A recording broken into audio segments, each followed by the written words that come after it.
Nous accueillons aujourd'hui M. Henri Lepage, auteur d'ouvrages célèbres, notamment Demain le libéralisme, Demain le capitalisme, La nouvelle économie industrielle ou Pourquoi la propriété. M. Lepage va nous entretenir de l'Europe. L'Europe va-t-elle se faire par le haut ou va-t-elle se faire par le bas?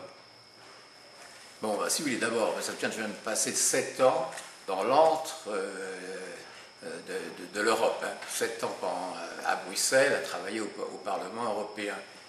Et j'en ressors beaucoup plus que jamais confirmé dans toutes les idées que j'ai toujours conservées précédemment, c'est-à-dire le caractère bureaucratique, ultra-bureaucratique de la construction européenne. C'est cette idée que la construction européenne, c'est d'abord et avant tout un projet politique, et un projet politique qui doit être vendu aux Français, enfin de chaque nationalité, et qui doit se caractériser par l'édiction de législation commune, et tout un appareillage. On veut construire une nouvelle nation, si vous voulez. Le thème c'est bien ça.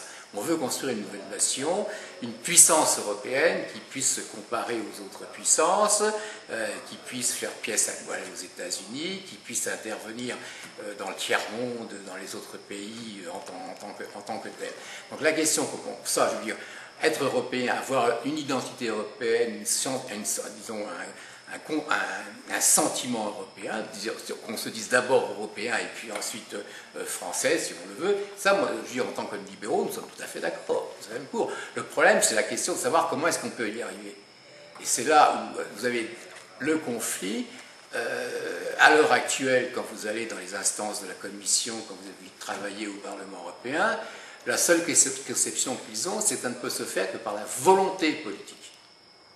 La volonté politique, c'est-à-dire en fait, il faut d'une part insuffler l'idée européenne aux gens, et puis ensuite il faut faire un projet législatif, un projet de constitution, et puis quand on veut construire une nation, eh bien, il faut leur donner des institutions communes, il faut qu'ils aient des réglementations communes, des législations communes, et l'idée est que c'est seulement par la volonté politique, par la construction de ces lignes politiques, qu'ensuite vous avez l'esprit européen qui va naître.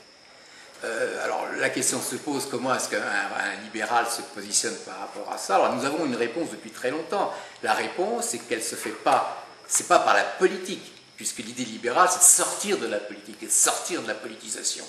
Parce que quand vous parlez de politique commune, qu'est-ce qui se passe? On voit bien que la politique commune, les politiques communes sont des outils qui sont récupérés, qui sont captés par les lobbies. Vous prenez l'histoire, vous faites la même loi, enfin le même type de réglementation sur toute la communauté, une même législation.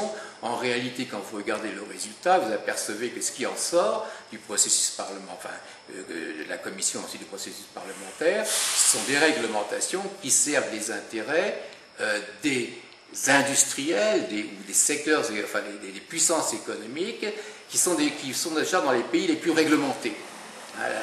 L'harmonisation, c'est l'alibi pour imposer à tout le monde le même corset, c'est-à-dire en réalité pour éliminer la concurrence des petits. Ça, c'est derrière chaque projet de législation, c'est ça.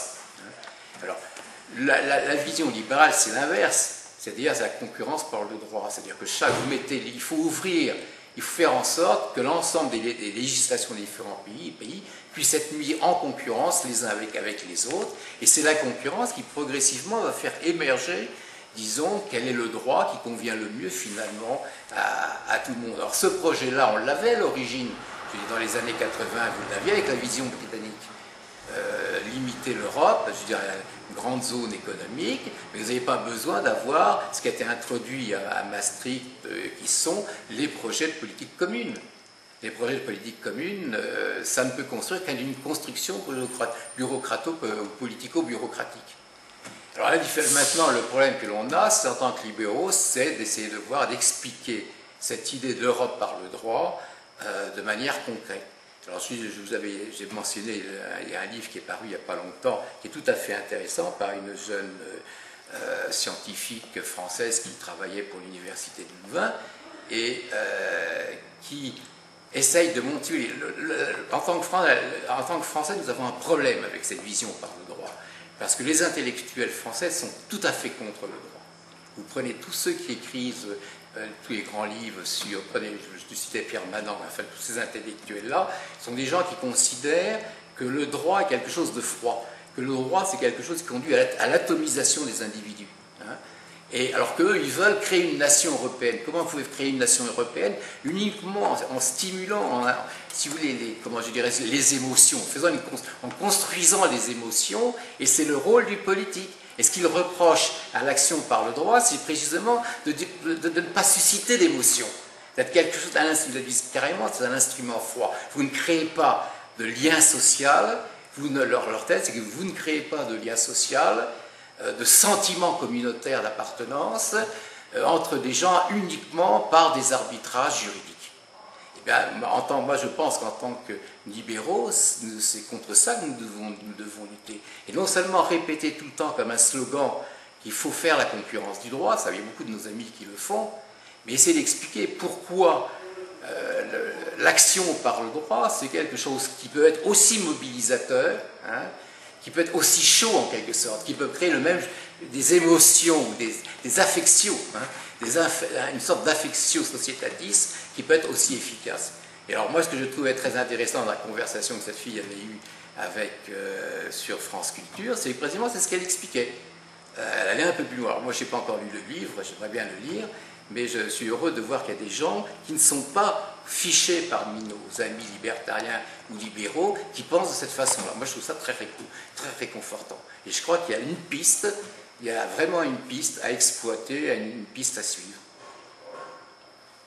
Monsieur Lepage, merci beaucoup.